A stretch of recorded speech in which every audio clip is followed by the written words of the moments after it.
ازاي نعرف السؤال على قد سننا ولا لا؟ ماشي.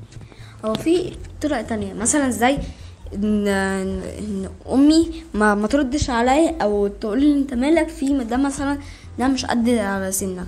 ممكن يعني لو انت عندك 5 سنين وسألت حاجات مثلا وانت عندك بتقول ايه اللي يحسب يعني مثلا لما تتجوز دي كده مش على قد سنك، فهمت؟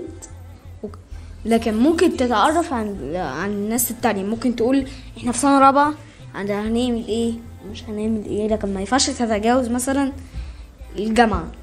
عندك سؤال يا مريم؟ عندي يعني مثلا انت بتقول دلوقتي اللي احنا لازم نعمل الكلام على قد سننا، يعني الكلام المظبوط على قد سننا، صح؟ يعني احنا دلوقتي انا عندي 8 سنين، لازم اقول كلام على قد سني، صح؟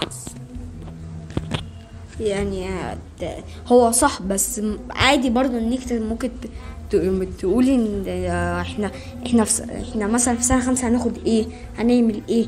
ممكن تسأل اخوكي في جامعة بس مش على قد سننا، مثلا اكتر من 20 سنة. فهمتني؟ ايه رأيك ايه رأيك يا ارتاج في الكلام اللي انا بقوله؟ بصراحة ما عنديش اجابة. ايه رأيك يا يوسف؟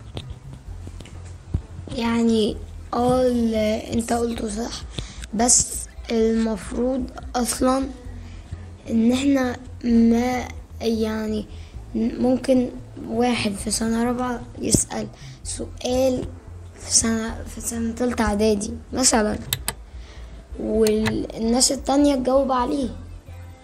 مش كل الناس هتقولك لا ما ينفعش،